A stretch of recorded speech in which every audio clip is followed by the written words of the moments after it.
formation enthalpies are going to be the final application of enthalpy as a state function. So the enthalpy of formation is the enthalpy change of forming 1 mole of a substance from its elements in their standard states at ambient pressures. Okay, so that's a pretty big mouthful.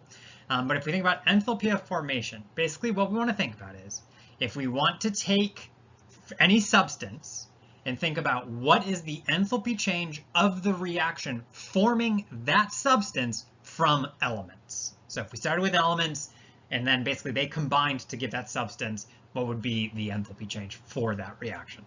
So we got an example of carbon dioxide. We'll parse this out. We can see the substance of interest is the product. In this reaction, it is the only product, and the coefficient is always 1 on this.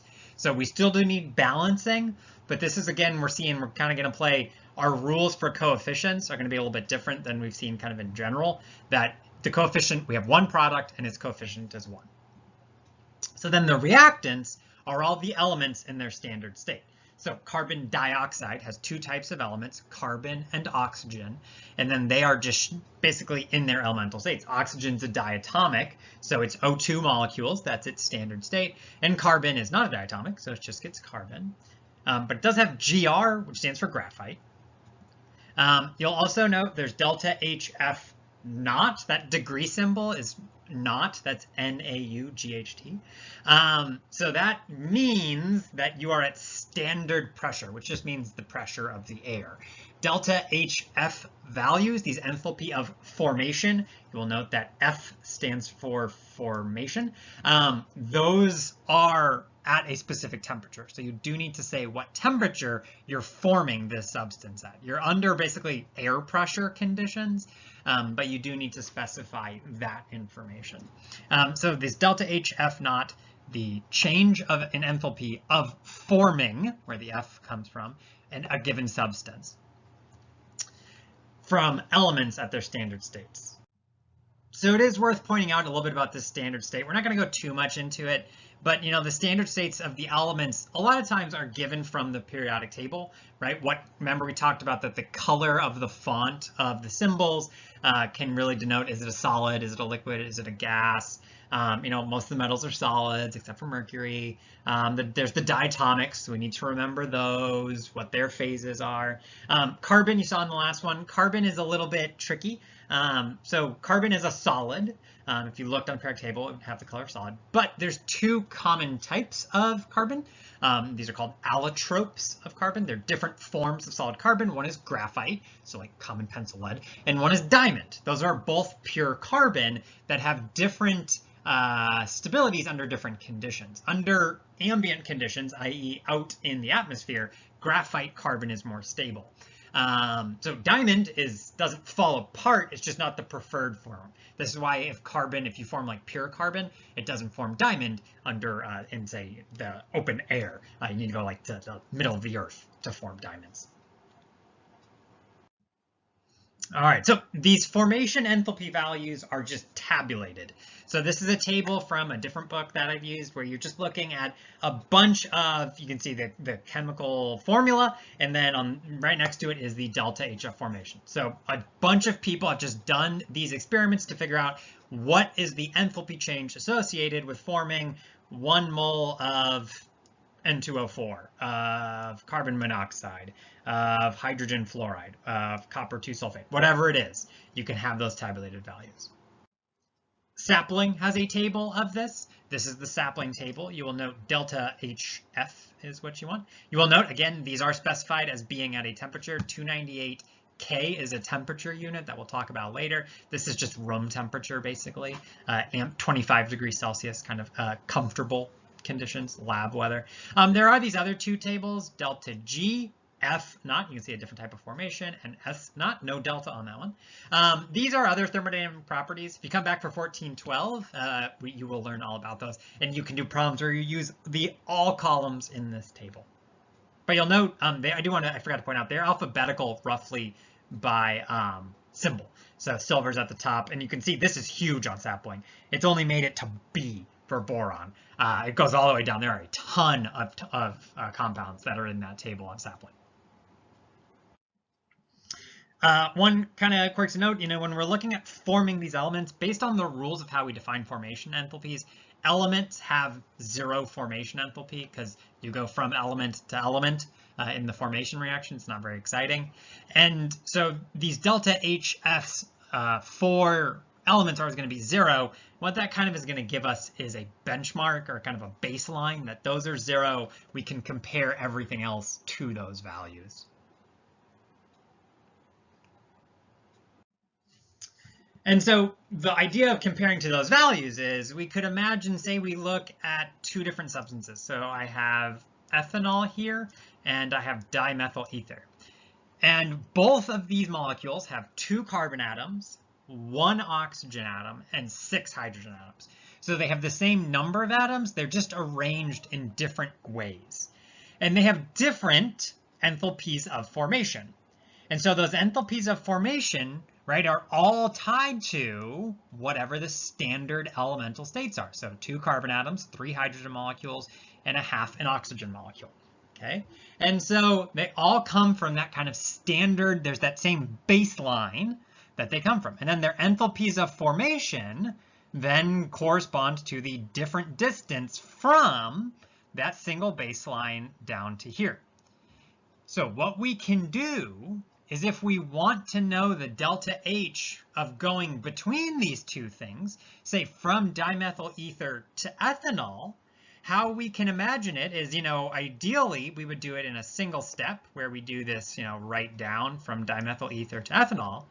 But instead, because enthalpy is a state function, we can envision it as instead, let's go to the elements, basically take dimethyl ether, break the molecule apart into its elements, then take those same elements and combine them into ethanol. And if we know the delta H for that kind of roundabout process, that would be the same as the delta H for the direct process.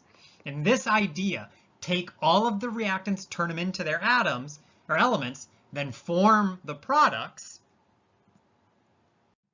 comes together in this equation right here. Delta H of the reaction is equal to the sum over products of the formation enthalpies of those products minus the sum over reactants of the formation enthalpies of the reactants. So this is why we have all those tabulated values. Basically, for any chemical reaction, we can figure out what the delta H is for that reaction based off knowing the tabulated enthalpies of formation for all of the component substances. This is using Hess's law. Basically, you're cooking Hess's law into this equation, but we can avoid having to figure out the Hess's law for ourselves. Let's look at an application. What is the change in enthalpy associated with the following reaction? I have 2HCl plus F2 becomes Cl2 plus 2HF. What do we want? I want the enthalpy of a reaction. Okay, this prompt is pretty bare. It just asks what is the delta. This is basically, you could also just say what is delta H? What is the change in the enthalpy? 2H for my reaction, 2HCl plus F2, Cl2, 2HF. Okay, what other information do I have? I just have a reaction. All I've got is the reaction. There's no calorimetry information. We've seen that before. There's no Hess's law. There's no reference reactions. All I have is this reaction. And when all you have is a balanced chemical reaction, that's where you need to use your formation enthalpies. That's the only thing that you can use. Those enthalpies of formation, those tables are going to come to your aid. So let's see how we use them. All right, we want an enthalpy change.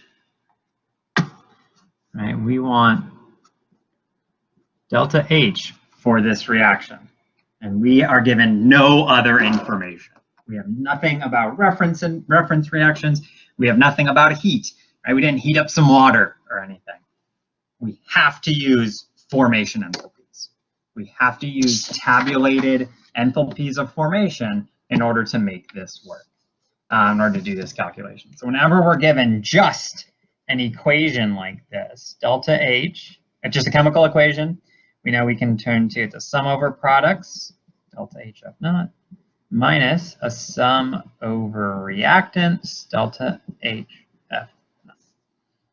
Okay, so let's take a look at what that looks like, a sum over products. Well, my products are chlorine and 2HF, so it's going to be delta HF naught of the chlorine plus 2, which comes from that coefficient, times delta HF naught of HF. Different HFs, I want to be careful. So this 2 shows up right there. Okay, we keep those 2's, any coefficients show up because this delta HF would be for like 1 molecule, 1 mole, and we're reacting 2 moles. So that's the products. We subtract from that, adding together all of the reactants. So that is 2 times delta HF naught HCl. Again, I keep the coefficient, plus delta HF naught F2. And so again, that 2 becomes that 2. And you'll note there's 1s, right? There's like a 1 in there, and you don't write the 1 in both of those contexts.